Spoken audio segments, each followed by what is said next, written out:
There should have been more with Fetch and Eugene, other than just like, hi, I'm Fetch.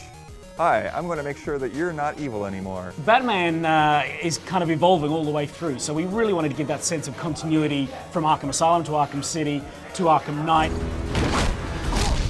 At its basis, it is a private workspace for a bunch of indie game developers, digital artists. Welcome to Glitch City. Games is the Trojan horse to get it into the hardcore's house, but long-term, the sporting events, the class reunions, the virtual E3 tour that you can pay $15, to go see. That's Facebook's long-term plan, I assume. You are 20 minutes in. How are you feeling? Feeling very nervous. I'm feeling awful, to be honest, but science is happening. Oh, that kills me? That's a major setback.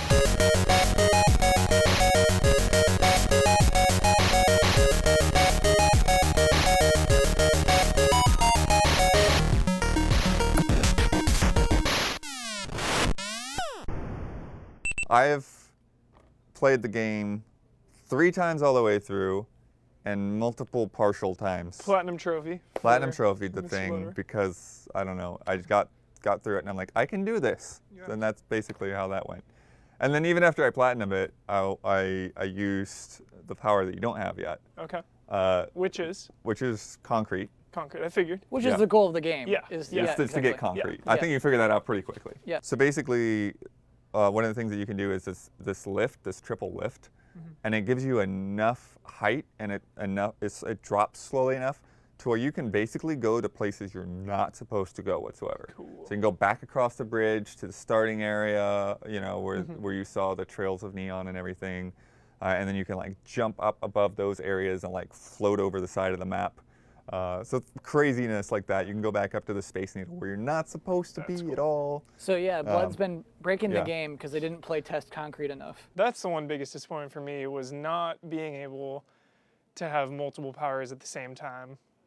That just really let me down. I thought the D-pad was going to be like, all right, switch to neon, switch to smoke and whatnot. I was really looking forward to just the possibilities of like smoke an event, switch to neon, run down the side of the building, and just like comboing the powers. And it's like, all right, one at a time. Like when you're on evil and you use the charge shot, the Cinder Blast, Yeah. like you just annihilate a dude. You were using evil, yeah. Yeah. You just like blast and then he's just ash. He's Yeah. gone. That's why it's fun to be absolutely gone. evil. Yeah, it's way I can't more wait fun. to play evil, definitely. So you're gonna do 2 playthroughs? Yeah. Okay, cool. But I there's- think this no, I there's think it totally- demands 2 playthroughs. Yeah.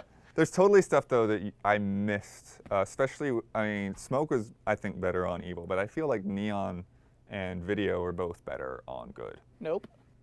You didn't even play good. Yeah, but I can tell you I could get headshots as a sniper with an evil, and I demolish a dude. What do they call it? What is the word they use? Obliterate? Yeah. Yeah. You're gonna with Neon, right? I can stand on top of a building and obliterate people from afar. Yeah, I'll do Neon Yeah, all but I day. could do the same thing with Smoke as a good guy, because he has instant headshots will subdue. Yeah, they just fall over. They don't burn alive. Playing good, you really gotta. But one of the Play it things safe. Yeah. One of the things I like with Video is if you're on the good side, there's an upgrade that allows you to hover and shoot. So you just hold the aim and you'll just hover in place and you can shoot guys down on the ground. That's good. And totally own them. Yeah. I want to talk about the video It's acquisition. totally weird. Okay, Acquiring that power. the boss fight is was very polarizing. Wild. Is that what you're Did you referring like to the as a boss fight? Yeah, I loved it. Whoa. Yeah, I absolutely loved it. When you transported into the demonic realm with some like gargoyle boss, I was blown away. I didn't see that coming at all. I thought it was really cool. Yeah, a lot of people, I guess, a lot of people just have a hard time really using your mobility because it's key in that fight. Yeah. It's like, Yeah. Get behind walls, dash out of the way when he shoots at you, use your strong attacks on him, Yeah. and then like The blast launch up. pads were Yeah. crucial. And then the other thing people miss is like you need to shoot the angels when they break apart. Yeah. I thought it was so cool. It was so different than the main. It's such a than crazy the boss main fight. Game. It also has Yeah. really different music. It's got like this Yeah. epic freaking Yeah. choral There's thing the going on. lava everywhere. Yep, what I thought. It's lava. I don't feel like the story has as much impact as the past Infamous games. I agree. Oh, I like think the beginning was great. Oddly enough, the characters are way better, yeah. but it doesn't have the impact. Like when I got Yeah. finished with the first Infamous game, it was like, whoa, this just blew my mind. Yeah, yeah. And then the same thing with the second game. I'm just Yeah. like, how are they going to continue this series? Like they just destroyed everything. Yeah. Um, We were talking about it, just the beginning. I had played the first night and came back and I was like, oh man, I played a couple hours and it's amazing. Like the story's so good. Yeah. And Kyle warned me, he's like, the story never reaches those heights again. Like, right. Yeah, it kind of peaks in its first 10 minutes. Yeah. The story. yeah. I feel like Infamous, the very beginning, Yeah, they just you push you all choose, over it, yeah. you choose like turn yourself in or sacrifice yourself, and from that point on, you're pretty much locked on good or evil. Yeah, but that's because of the powers and you know, I mean they did actually, you know, I guess when they did the original Infamous, they actually did play test having a gray area and like nobody did it. They need to make it work somehow. Yeah, I'm not really concerned about that so much as just having more interesting story content. Paper Trail has been great. Yeah. And I really want you to see more of Paper Trail. He couldn't have yet, I don't think. Yeah. Yeah, the service wasn't live when he played it because he played it before launch. But yeah, there's kind of like the whole detective aspect of like jumping in there and looking at these files and like, okay, I've got to figure out this puzzle with what limited information I have. And you know, and you can get clues from other people, but even like finding out stuff from other people, like some of the data is randomized. Cool. So you can't just like put It's in on an your answer. personal adventure. Yeah. Yeah, that's cool. That's So really, really cool. You can kind of work out with somebody else how to arrive at the answer, but you can't just like punch in their answer. Yeah. You know, some people you can. I don't know how many variations there are. Right. But yeah, so that's been interesting. And then you know, just that other character in the mix and what's going on. It seems like it's going to be a cool thing over the next 6 weeks. Yeah. But that stuff should have been. There should have been more in the game for that. There should have been more with Fetch and Eugene, other than just like, hi, I'm Fetch. Hi, I'm going to make sure that you're not evil anymore. Yeah. Okay, see you at the end of the game. Yeah, that's ultimately what it came down to. Was like, again, I'm so OCD. I have to do all the side quests and collectibles. So it's like I did a couple quests at the top half and then cleared out the map, which took like 3 or 4 hours, and then did, a couple more main quests, got to the bottom, rinse and repeat. And it's like, it just feels like there's like 10 or 12 main missions amidst like hours and hours of destroy the cameras, destroy the command centers. I mean, that's the thing. It's like it's a step forward, but then a step back. Like I think having the more powers, having all of those powers being really fleshed out, except for concrete, which is still pretty fun. I mean, like when you just slam the ground, you'll love it because it's just like this earthquake when you start hitting the ground. And it's always cool watching. But you those just don't guys have launch. as many powers to work with as you do with the others. Yeah. But yeah, having those different things, having them all feel like they have a different momentum and you can adapt different strategies, and just your movement around the world being so much easier and more fluid. All of that gameplay there being great. All of the advancements that they've made in terms of characterization and graphics have been amazing.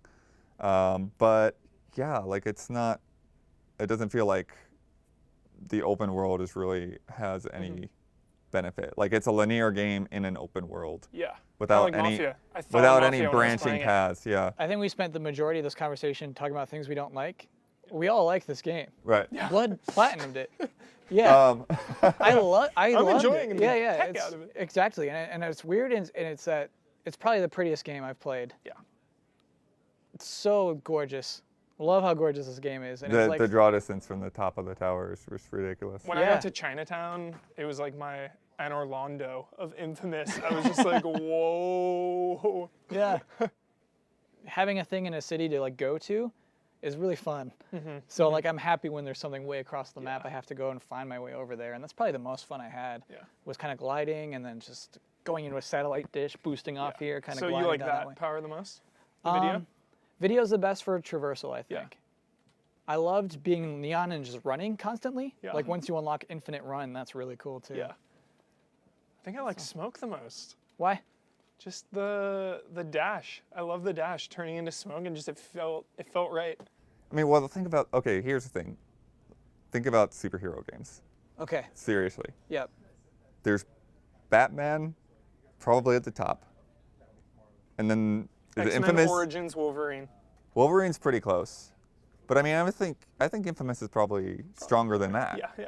You know? Where does X-Men Legends fit in? X-Men Legends? Oh, it's Yeah. up there. I love X-Men Legends. No, But you it's know not what? I that- try to go back and it's play not that that stuff. feeling That's of, like, not. If you 4-player co-op that, It's kind of okay, but it's kind of a. That's a grind. fair point, though. Is like when you want to play a game, you like want to be a superhero sometimes, and this is a game that like kind of lets you do Yeah. that.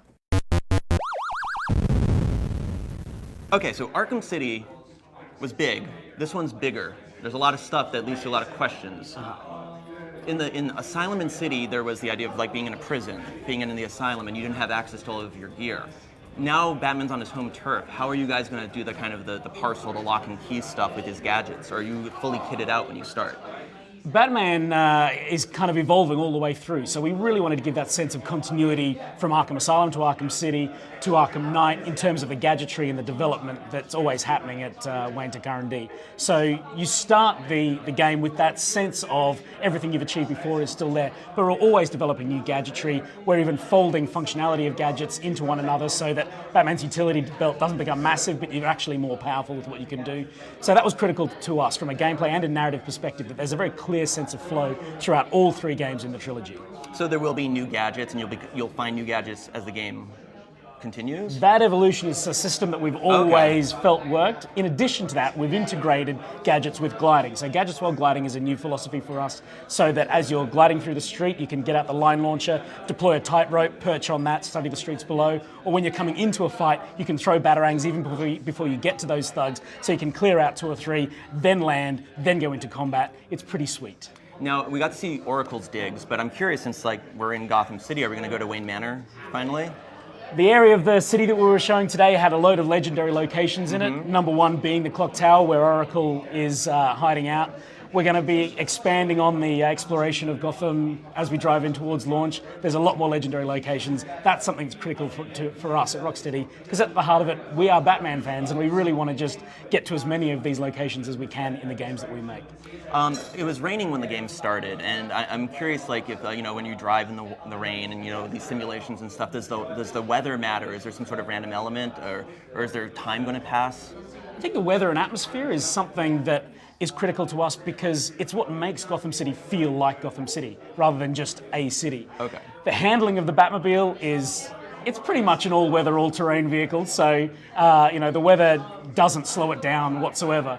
But for us, the weather systems that we've created are really more about creating that sense of authenticity in the game world that you're in, that atmosphere that is unmistakably Gotham. So is the Batmobile indestructible? I mean, we saw him crash into stuff, plow through, really take some damage. It's a complete wrecking ball. That's the fantasy of driving the Batmobile, right? When you think about what the experience of driving the Batmobile is, it's not the sort of car you're going to be doing 3-point turns in. It's not the sort of car that's going to hit an obstacle and stop dead.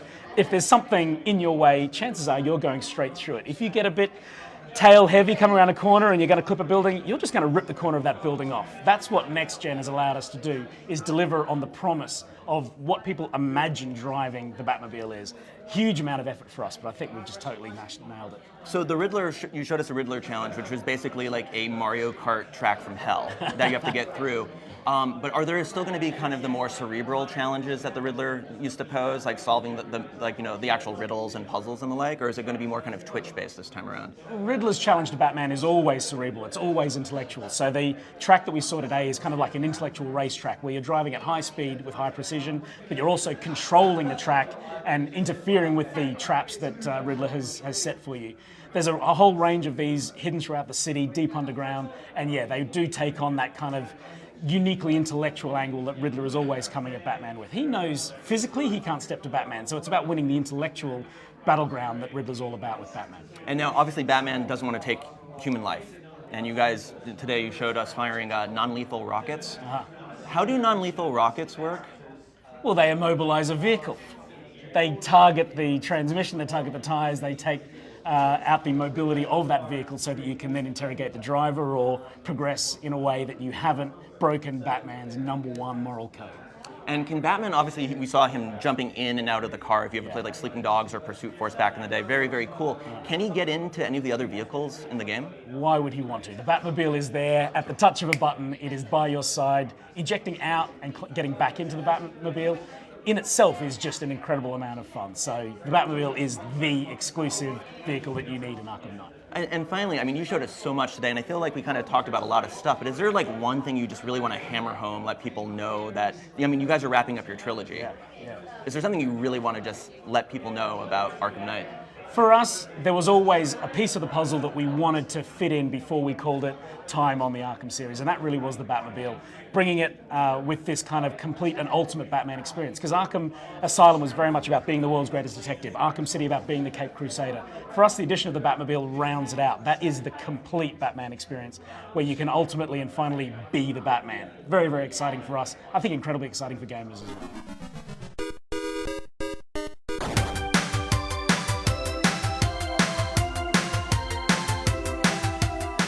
Welcome to Glitch City. Welcome to Glitch City.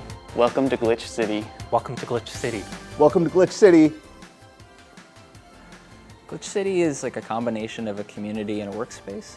So it's sort of, at its basis, it is a private workspace for a bunch of indie game developers, digital artists that wanted a place to work together in LA. A place where we could come and share ideas and sort of get inspiration and feedback from each other. And get out of our apartments. Perfect Stride is a first-person skateboarding game for PC and Mac, where you skate around a digital GeoCities-inspired landscape. The game is called There Came an Echo. It's a voice-driven RTS with a heavy narrative focus, starring Will Wheaton. Hyperlight Drifter is a 2D action RPG created in the spirit of the best SNES classics, but with modern design sensibilities. And you explore this vast ruined world as a drifter, just trying to stay alive. It's a super fast and brutal 2D action RPG, full of secrets. So I'm currently working on Off Horizon, which is a seafaring exploration adventure game in a similar vein to spacefaring RPGs. For me, it's a place where I can work on as crazy of an idea I want and never feel bad about it. It's about trying things that you've never done before.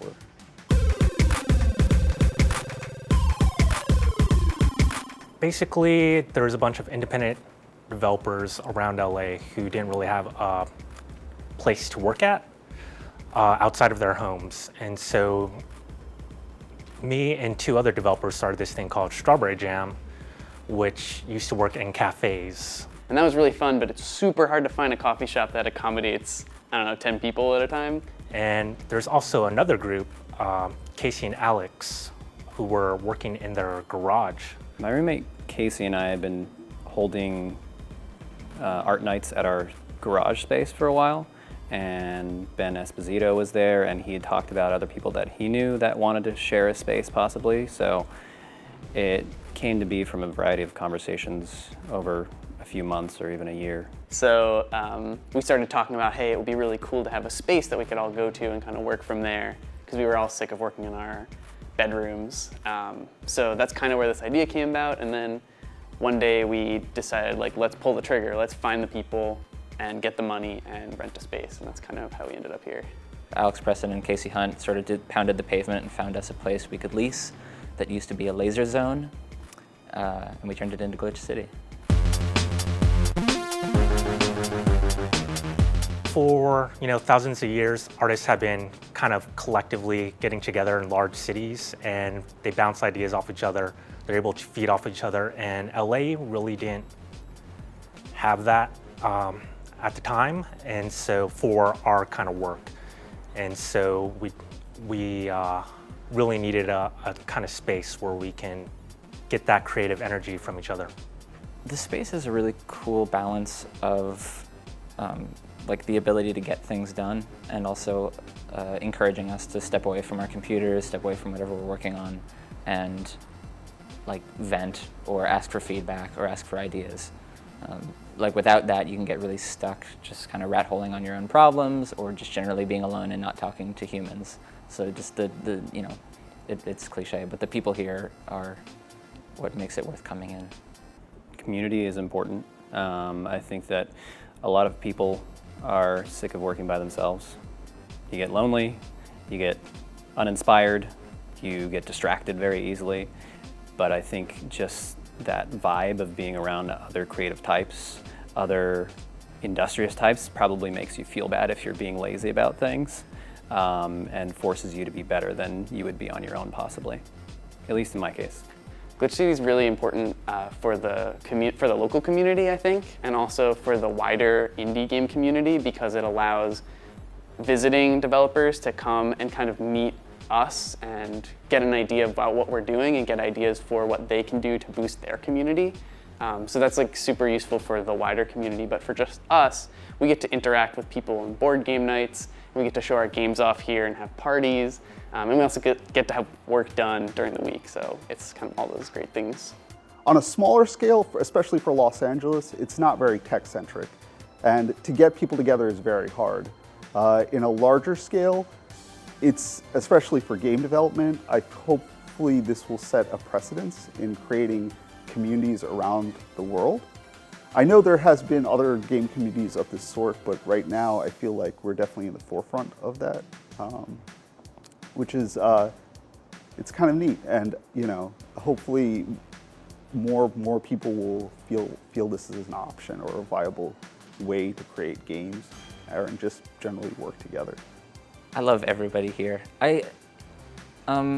It's really hard to make games, and it's really hard to make your own games because it's it's really personal.